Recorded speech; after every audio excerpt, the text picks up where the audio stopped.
প্রাক্তন মুখ্যমন্ত্রী মমতা ব্যানার্জির কালীঘাটের বাড়ির সংলগ্ন তৃণমূল অফিসে সিআইডি তল্লাশি চালিয়েছে সিগনেচার ফোরজারি তদন্তে। তদন্তকারী দল দীর্ঘ সময় ধরে নথিপত্র খতিয়ে দেখে, তবে তল্লাশি শেষে কোনো গুরুত্বপূর্ণ জিনিস উদ্ধার হয়নি বলে জানা গেছে। নীল সেজার লিস্ট জমা দিয়েছে সিআইডি। ঘটনাকে কেন্দ্র করে রাজ্য রাজনীতিতে নতুন করে চাঞ্চল্য তৈরি হয়েছে। তৃণমূল নেতৃত্ব এই তল্লাশিকে রাজনৈতিক উদ্দেশ্য প্রণোদিত বলে দাবি করেছে। বিরোধী দলগুলি তদন্তের পূর্ণ স্বচ্ছতার দাবি জানিয়েছে। বিজেপি সরকারের 1 মাস পূর্ণ হওয়ার পর মুখ্যমন্ত্রী শুভেন্দু ADHIKARIর একাধিক প্রশাসনিক সিদ্ধান্ত নিয়ে রাজনৈতিক মহলে জোর আলোচনা শুরু হয়েছে।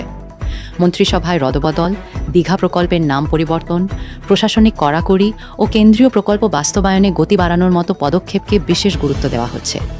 বিরোধীরা সরকারের বিরুদ্ধে রাজনৈতিক প্রতিহিংসার অভিযোগ তুললেও বিজেপি নেতৃত্ব উন্নয়নের দাবি করছে। নবান্নে দ্রুত সিদ্ধান্ত গ্রহণের সংস্কৃতি চালু হয়েছে বলেও প্রশাসনিক সূত্রে জানা গেছে।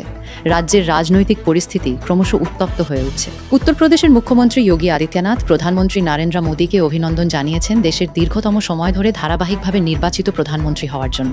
তিনি এই ঘটনাকে ভারতের গণতন্ত্রের এক ঐতিহাসিক অধ্যায় বলে উল্লেখ করেন। যোগী আদিত্যনাথ বলেন, প্রধানমন্ত্রী মোদীর নেতৃত্বে দেশ উন্নয়ন, অবকাঠামো, ডিজিটাল পরিষেবা ও আন্তর্জাতিক কূটনীতিতে নতুন উচ্চতায় পৌঁছেছে। বিজেপি এবং এনডিএ শাসিত বিভিন্ন রাজ্যের মুখ্যমন্ত্রীরাও এই সাফল্যকে গণতন্ত্রের প্রতি জনগণের আস্থার প্রতীক হিসেবে ব্যাখ্যা করেছেন। রাজনৈতিক মহলে বিষয়টি নিয়ে ব্যাপক আলোচনা শুরু হয়েছে। অসমের মুখ্যমন্ত্রী হিমান্তা বিশ্বা শর্মা জানিয়েছেন, ভারত ও জাপানের সম্ভাব্য দ্বিপাক্ষিক শীর্ষ বৈঠকের জন্য অসমে বড় প্রস্তুতি শুরু হয়েছে। প্রধানমন্ত্রী নরেন্দ্র মোদী এবং জাপানের প্রধানমন্ত্রী সানায় তাকাইচির উপস্থিতিতে গুরুত্বপূর্ণ বৈঠক হওয়ার সম্ভাবনা রয়েছে বলে প্রশাসনিক সূত্রে জানা গেছে। গুয়াহাটি ও পার্শ্ববর্তী এলাকায় নিরাপত্তা, অবকাঠামো ও আন্তর্জাতিক অতিথি আপ্যায়নের পরিকল্পনা জোরদার করা হয়েছে। রাজ্য সরকার মনে করছে, এই বৈঠক সফল হলে উত্তর পূর্ব ভারতের বিনিয়োগ, বাণিজ্য ও আন্তর্জাতিক যোগাযোগ আরও শক্তিশালী হবে। তামিলনাড়ুর মুখ্যমন্ত্রী সি জোসেফ ভিজয় নরওয়েতে এসে দুর্দান্ত সাফল্যের জন্য ভারতীয় গ্র্যান্ডমাস্টার RPRA GGNANA NDHAA কে 50 লক্ষ টাকার আর্থিক সহায়তা ঘোষণা করেছেন। চেন্নাইয়ে বিশেষ সংবর্ধনা অনুষ্ঠানে মুখ্যমন্ত্রী নিজে উপস্থিত থেকে এই সম্মান তুলে দেন। তিনি বলেন, প্রজ্ঞানন্দার সাফল্য দেশের তরুণ প্রজন্মকে আন্তর্জাতিক পর্যায়ে এগিয়ে যাওয়ার অনুপ্রেরণা দেবে।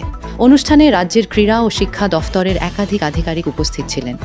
দাবাকে আরও জনপ্রিয় করতে নতুন উদ্যোগ নেওয়ার কথাও জানিয়েছে তামিলনাড়ু সরকার।